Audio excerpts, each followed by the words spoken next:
see parallels between my work and my life back in 2018. Back then, I was working in grid investment strategy, and I was making policies for how to calculate asset risks, prioritize investments, and optimize decisions. Then, I got seriously ill, and suddenly I was not managing power systems. I was the system, and I was looking at risks in my own human infrastructure. I had to make fast and irreversible decisions. And unlike power systems, if I damaged a part of my body, I couldn't just replace it or upgrade it later. And this really struck me, and I realized that us human beings are much more complex and fragile than any engineered system. Today, I work in voltage control. In Dutch, we use the word spanning to refer to electrical voltage, but we use the same word to refer also to emotional tension, stress within ourselves. And this is exactly the parallel I want to make today. You see, power systems must be operated under a normal voltage operating range. Too high, equipment can get damaged. Too low, the whole flow collapses. So we have to control the voltage, and we do it with something called reactive power.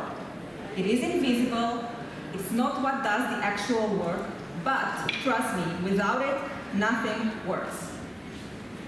And in Dutch, we use the word blindvermogen to refer to this reactive power. And I like to joke a lot about it. We zijn blind voor blindvermogen. Because not many people know about it or talk about it. And we, as human beings, are the same. We also function well within a normal tension range. And we must do our best to maintain ourselves there. But how? How do we do that? I personally see emotional regulation as our own version of reactive power control. Invisible, but essential. Without it, we crash, we burn out, nothing flows. And just like in power systems, also in human systems, we focus too much on action, on output, on productivity. That's our equivalent of active power. But we do not talk enough about the invisible forces. And similarly to the grid, if we do not track our inner signals, we won't notice there is a problem until it is too late and we break. That's why in grid operations we track a lot of signals.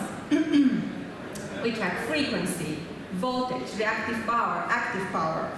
But how do we measure ourselves? And how do we do that? For me, breath is the first place to start, to come back into the body and feel the inner signal. This is how we notice when our own voltage is out of limits, when tension is building up. And I also learned that we can go numb if we hold high tension for too long and we stop noticing. So we really need to retrain ourselves to become aware and notice, because we can only regulate when we notice. And we all regulate differently. I like to take walks. I need to spend a lot of time on my own. I do yoga, trigger point release, and breathing to reconnect. I cry, I sing, I speak up about my boundaries and needs, and I say no when I need to. And this is how I manage my own voltage. What about you? Have you ever thought about your own voltage control? A little homework to take away from my speech when you leave. But tension isn't the enemy. It is necessary. In power systems, zero voltage is a blackout. In life, zero tension is disconnection, depression. Too much tension, breakdown. So the art is staying within that healthy range for both us and power systems. But tension doesn't live just inside of us, it lives between us. So emotional regulation isn't only personal, it is a collective practice. It's about co-regulation. If the people around you are constantly overloading the environment you're in with reactive power, even the best self-regulation will not save you. So we need emotionally intelligent environments. And when each one of us takes responsibility and manages their own inner voltage better, the whole grid, our teams, communities, gets smarter, more resilient, like a human smart grid. Now, back to my story. 2018. I was 33 and I had breast cancer. I had surgery and then I returned very quickly to normal, as if nothing happened. But on the inside, I was still in survival mode for quite some months. And there was simply not enough time to process everything that happened to me. Then in 2019, the cancer came back, and this time I had to stop completely.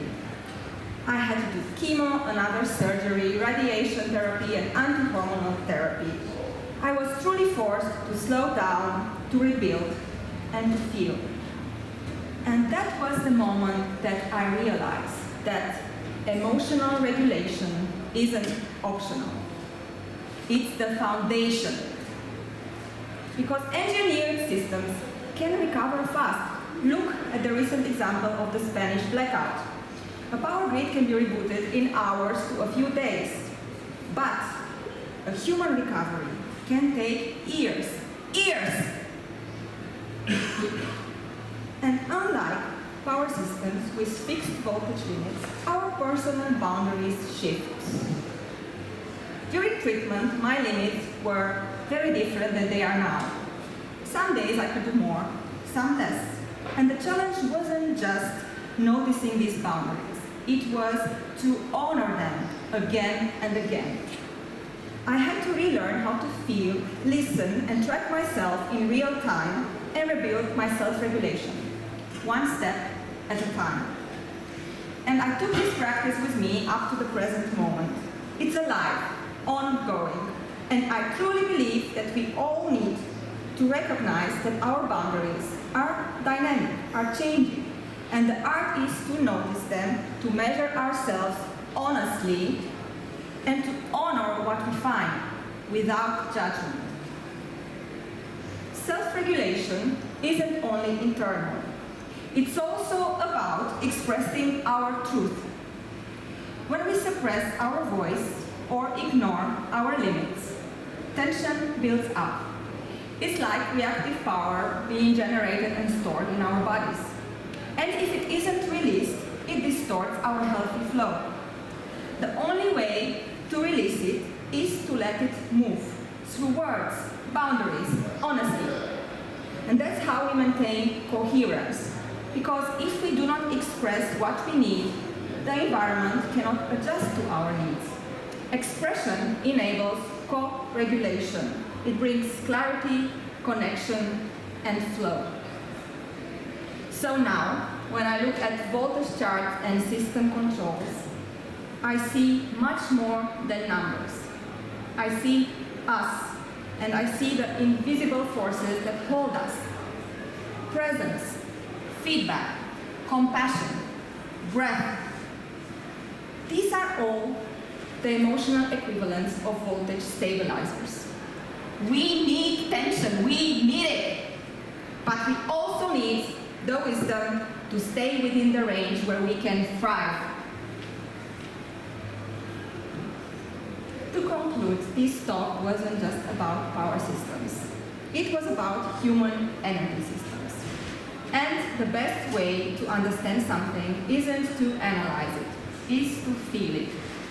That is why I want to share something personal with you, a song called Peace, which I composed last year as part of my healing journey of healing and freeing my voice, because I used to hold too many things inside.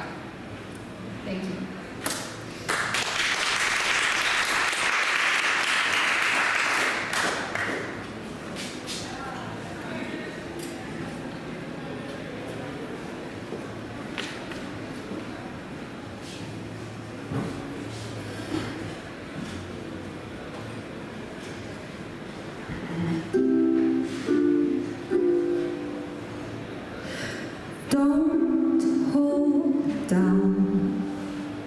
was